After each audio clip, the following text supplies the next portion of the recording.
Bakit ko po sasabihin at sinasabi na malaking tulong sa paghahanap ng katotohanan para masundan kung saan napunta ang pera ng Office of the Vice President at Department of Education sa oras na iharap na bilang testigo ng public and private prosecutor sa impeachment trial sina Edward Paharda at Gina Acosta.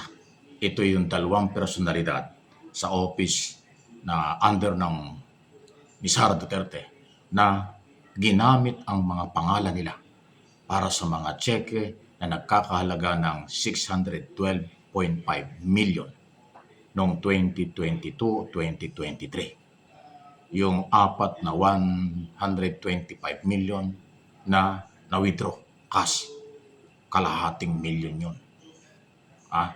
Kalahating milyon, 500 million. Okay, kalahating billion yun. Yung tatlong 37.5 million, 112.5, yan naman po ay sa Department of Education. Confidential intelligence pa. Kaya mahalaga kasi ito yung sa kanila nakapangalan eh. At sila ang nag-withdraw. After nilang ma-withdraw, saan ibinigay yung pera? At kung sino ang kailang pinagbigyan, dapat lumabas yun. Tuloy-tuloy na po yun. Kung saan nila dinala. Malaki ang kanilang pananagutan. Hindi sila makapagdi-deny na sila ang nag-withdraw ng pera dahil kinumpirm na ng dalawang bank manager na naunang nagtistigo na yan ay nakapangalan sa kanila, Paharda at Acosta, yung pera ng mamamayang Pilipino. Sa Land Bank, Shaw Boulevard, Mandaluyong City at Ultra Pasig City. Diyan po winidraw ang mga pera. Na-establish na yung pag-withdraw at itong dalawang testigong ihaharap sila sa kanila nakapangalan.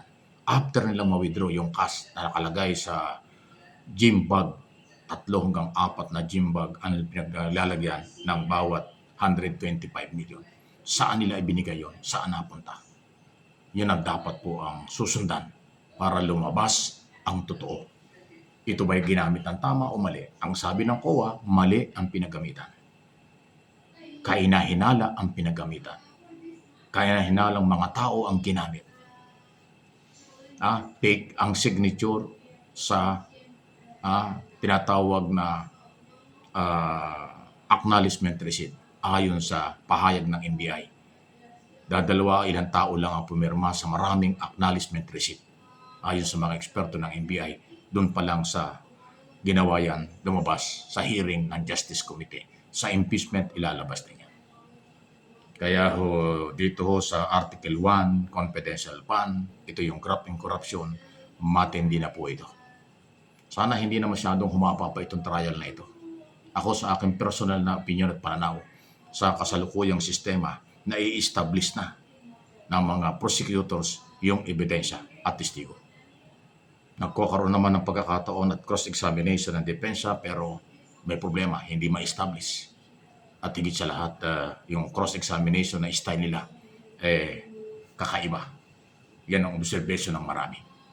Ang pananagutan kailanman hindi pwedeng pagtakpan dahil ang katotohanan ay lalabas at lalabas. Mamamayang Pilipino, taong bayan ang complainant dito. Ayaw ng mga Duterte supporters na banggitin ang taong bayan. Di kung hindi kayo sumama, di ko kayo sumama sa taong bayan.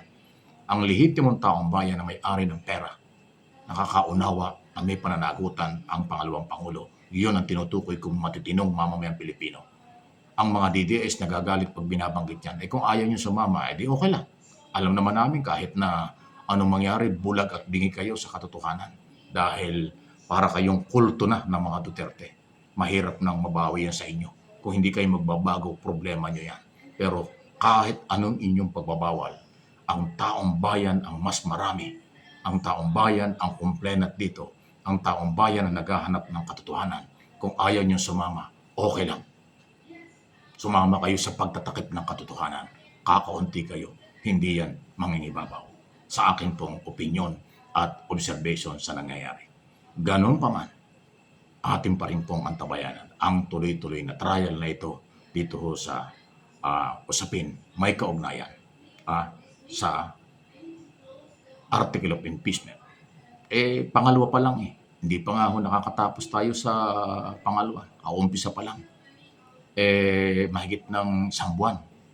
So yung sinasabi nilang hanggang September, baka hindi pa nga matapos ang September eh. Pero sana naman huwag nang abutin ng Pasko. Ganyan pong kahaba, ganyan katagal eh. Okay. So abangan po natin, antabayan natin. Ang mahalaga ay lalabas at lalabas din ang totoo. Huwag kayong mawala ng pag-asa. Yan ang mangyayari. Dahil yan ang katotohanang hinahanap. At igagabay tayo ng Panginoon at igagabay tayo ng ating mga senator judges na bukas ang kaisipan, malawak ang kaisipan. Alam nila kung ano ang totoo. Alam nila kung ano ang ebidensya. Ayan po yan.